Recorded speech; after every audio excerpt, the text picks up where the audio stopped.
میز کره‌ای. میز کره‌ای. برو بریم.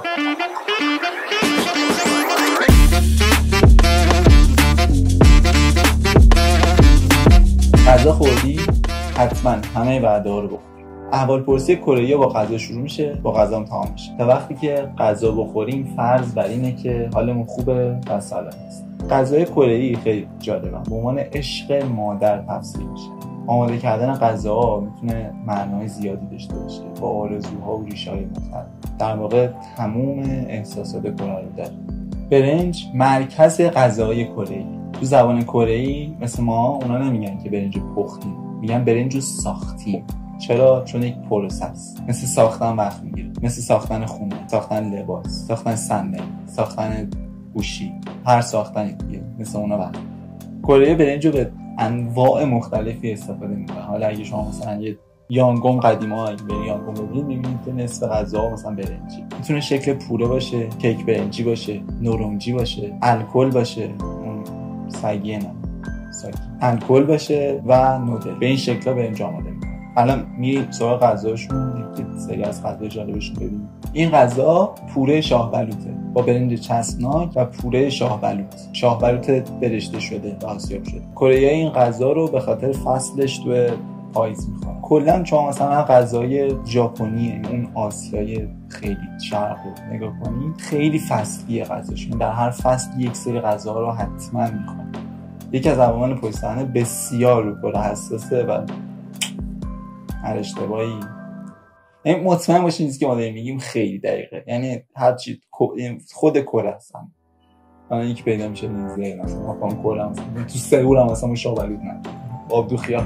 خب این غذا یه قارچ شاه صدفی کباب شده است که فقط با سس سویا و روغن کریلا طعمدار شده. این غذا سوپ قارچ جوجه تیغی با نورنجی. واقعا جوجه تیغی خب واقعا یه سه چیزا مثلا واقعا گوشتنشون ظلمه. مثلا جوجه تیغی رو تو چرا باید بری بخوری؟ دیگه جوجه تیغی بخوره به دیوار خارم.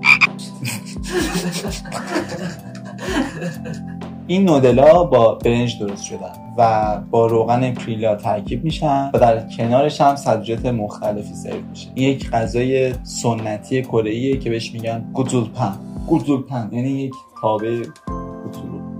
از اون جوغابلی رو دیدم. آره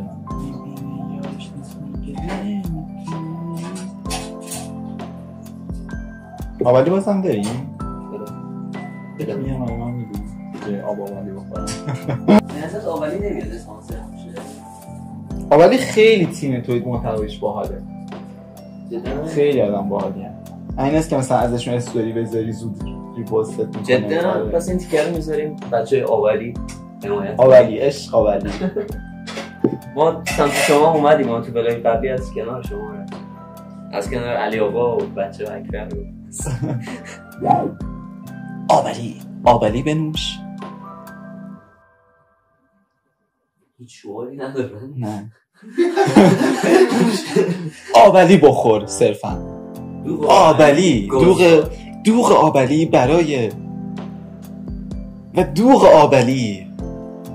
احساس میکنم مثلا چندم صاحبش این شکلیه که برام چی بذاریم علی خب یه جوریه آبالی شعار اونجا. بابا آبالی اسم یه شهره بچه.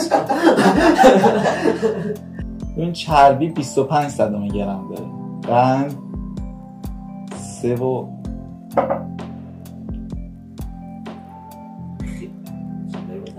نه صدا میده میگه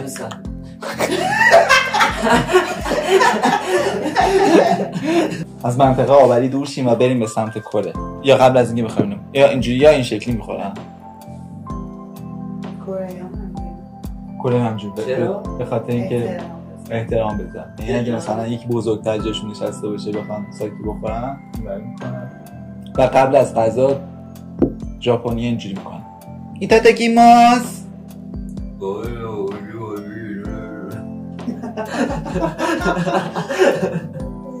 دونه‌های برنج خیلی مرموزن. وقتی آب نمک رو اضافه می‌کنیم با جدا شدن پروتئین‌ها دونه‌ها پف می‌کنن، بعد روشون قارچ ترافل و در پاییز گیاه کیسه کشیش اضافه می‌کنن. بعد توفو رو با سبزی مورد علاقه با این برنج ترکیب می‌کنیم. با برنج، مخمر و آب میتونیم مشروب کره‌ای درست کنیم که بهش میگن وونجو. برنج سفید هم تنها برنج موجود نیست، برنج سیاه و قهوه‌ای هم داریم. البته باید برعکس میگفتم که عجیب‌تر بشه، برنج قهوه‌ای و حتی سیاه هم داریم.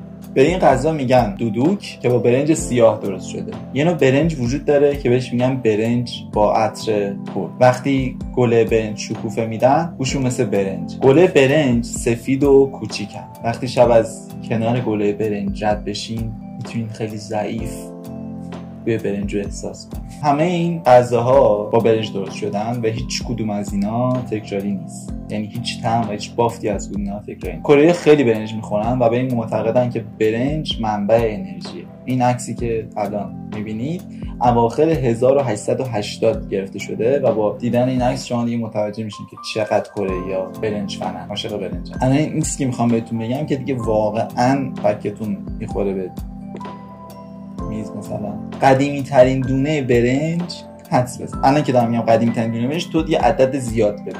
این که میخوام بگم از اونم زیادتر. 13 تا 17 هزار سال پیش توی شهر سوریه استان چونجوی کره پیدا شده و تخمین میزنن که قبل از میلاد مسیح شروع به کشت برنج کرد. الان قدیمی ترین عکس دونه برنج تو موزه است. چجوری مونده؟ خب یه بحث خیلی جالبی اینجا الان داریم که اگه شما قهوه خورا رو دیده باشین متوجه میشین که خیلی حساسه. یعنی این شکلی که مثلا ما قهوه عربیکا داریم، بعد روبوستا داریم، بعد دوباره خود عربیکا کلی شاخه‌های مختلف داره، طعم‌های مختلف داره. توی برنج هم همینه. شما اگه بدونید از کدوم نوع برنج خوشت میاد یه خوراکشناس ماهر، یعنی عین قهوه برنج هم همین شکلی که از مناطق مختلف طعم‌های مختلفی داره. خب الان می‌خوایم بریم سراغ مارکتینگ برنج توی کره. ابعاد بازار برنج تو کره خیلی وسیعه. اونا حتی یعنی فارغ از برنج معمولی برنج آماده و نیمه آماده دارن که الان جمعیت جوانش بیشتر از این استفاده میکنن. یک کارخونه تولید برنج آماده به طور متوسط روزانه 1.5 میلیون بسته تولید میکنه. 1.5 میلیون. کره سرزمین پنچن.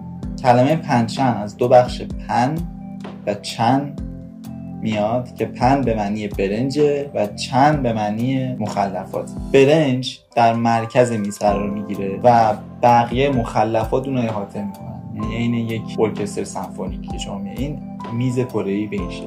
انواع زیادی از مخلفات وجود داره برای مناسبت‌های گوناگون و همچنین خب یه سری قوانین و تشریفاتی واسه چیدن است. در کتاب شیوی جونسو یه تصویریه که بهش میگن بانسانگ شیکدو. یه سری قوانین برای چیدن 5 7 و 9 تا مخلفات. الان میخوام این مخلفات این 5 7 9 ببینیم. 5 تا مخلفات شامل جوکدال، ماهی کبابی، گوشت خوک که آبپز شده، سبزی تمدار شده و غذای کبابیه که برنج، کیمچی و سس حساب نمیشه. شما یک میز رو برای 9 یا 7 نفر تصور کنی که همه این مخلفات جلوی این آدما هست. خب خیلی چیز تجملیه دیگه و شما چاره‌ای جز لذت بردن ندارید و همه اینا برای یک نفر. عشق میکنن بچه‌ها. واقعا یه دل سیر. حالا این عدد دقیق نیست ولی حدود 1500 نوع پنچن وجود داره. یانگو نگاه کنید دیگه. به فیلم یانگو نگاه کنید. اگه بچگی نگاه می‌کردین می‌بینید که چقدر غذاهای مختلف رو میز بود و 30 نفر. به اینجوری بود که این غذا برندش می‌خورد. این گوشت از درخت بادام آقا ابوالفضل خان گرفته شده. عجیبه. بعد مثلا آشپز اینجوری درسته عالی جناب، این دقیقاً همون درخته، با این تفاوت که کود آقا ابوالفضل هم پاش بود و آقا ابوالفضل هم گوشه نشون.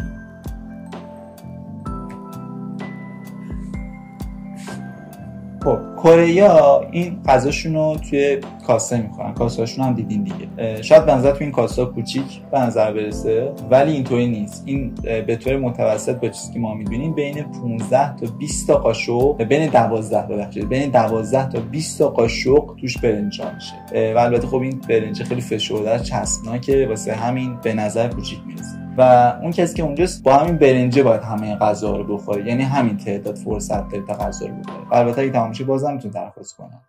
ولی زیاد میریزن تا بتونه با همه غذا رو با اون برنج بخوره. و خب این مقدار بالا از غذا تو فرهنگشون نشونه اینه که آشپز دوست داره که مهمونش خیلی غذا بخوره، یعنی خیلی دوست داره که مهمونش غذا زیاد بخوره، مخصوصا اگه اون مهمون مهمی باشه یا مثلا دامادش باشه. این که دیگه اینجوریه که خیلی واسش مهم. مرد سالار خیلی مرد سالار نه؟ گالبیجیم یکی از غذاهای مهم کره‌ای به حساب میاد که با گوشت گاو کره‌ای درست میشه. این گوشت گاو کره‌ای یه چیز خیلی کمیابیه، واقعا صفت. غذای بعدی ماهی کبابی یا ایلگابیه. یه نوع ماهی رایج تو کره است که اول اونو میکوبنش، بعد کبابش میکنن، بعد تیکه تیکش میکنن، بعد مزه دارش میکنن میخورنش. این که دارید میبینید صدف نمکزود شده است که با نمک فراوون 3 بار میجوشوننش. این خیلی خیلی غذای مهمیه، خیلی غذای ارزشمندی در واقع، چون که خیلی غذا زحمت. مثلا این صدف شما دارید میبینید یک صدف 5 ساله است. پروتئینا تجزیه میشن، چاشنی‌ها ساخته میشن و بعد از این که جا افتاد، بعد از این همه مدت لذیذ و قابل خوردن. یعنی بعد 1-2 سال صدف جا میفته و بعد شما میتونید بخورید. حالا این که دارید میبینید گفتم 5 سال است. متوجه شدید دیگه؟ من خودم نمیفهمم.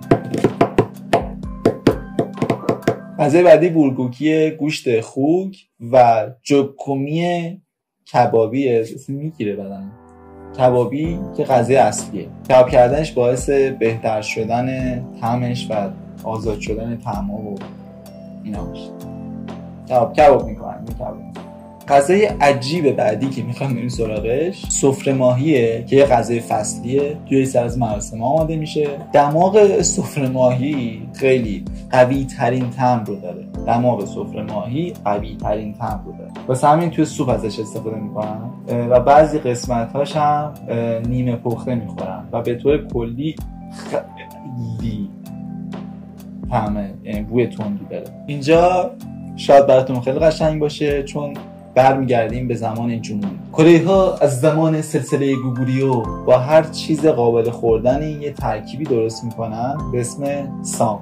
قدیما کره‌ها غذاشون رو توی پارچه میبستن و بهش میگفتن بوجاگی. حالا میگن که این سام الهام گرفته از بوجاگیه، یعنی با الهام گرفته شده از بوجاگی شکل گرفته. نه، میگن سام با الهام از بوجاگی شکل گرفته. میگن سام با الهام از بوجاگی شکل گرفته. آره.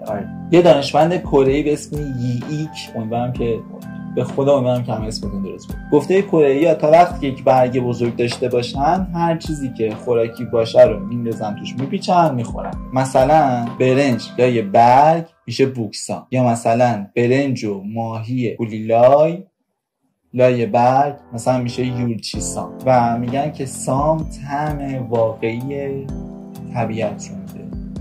این گاز که میزنی یه گاز مثلا جنگل 2000، گاز بعدی مثلا سواحل چیتگر، گاز بعدی هرچیزی، گاز بعدی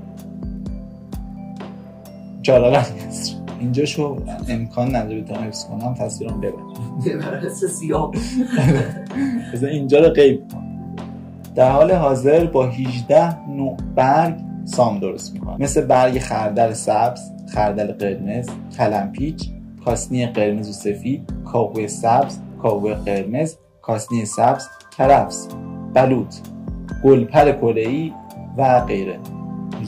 اینو الان بهتون بگم همه پولاتون رو جمع میکنین برین کره. توی کره شما میتونین بجز برنج و سوپ و غذای اصلی درخواست مخلفات بیشتری بدین و اون مخلفات بیشتر کاملا رایگانه، بیریه و خب این نشونه سخاوت و دست و دلبازی کره‌ای‌هاست.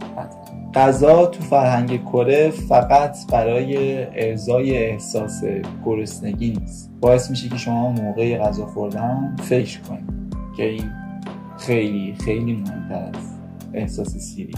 ممنون از اینکه ما تماشا کردین. اگه دوست داشتین لایک کنین، سابسکرایب کنین. اگه دوست نداشتین بدونین که کره از دستتون راحت میشه. بدونین BTS BTS فنا وقتشه که اونایی که BTS دوست دارن بیان و اطلاعاتشون رو بریزن تو کامنت. وقتشه هر چی راجع به کره میدونین که من اشتباه گفتم شما بیان بگید. تو ویدیو قبلی یکی گفت، تو این ویدیو شما میگید، شاید نفر بعد شما باشه.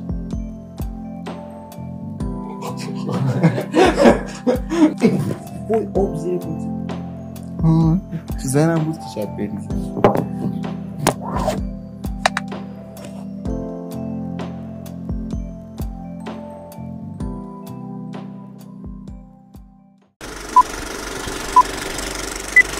این غذا پوره شاه بلوطه. بقیش یادم یه خطا یادم گزولپن ما دل شدگان خسرو شیرین میانی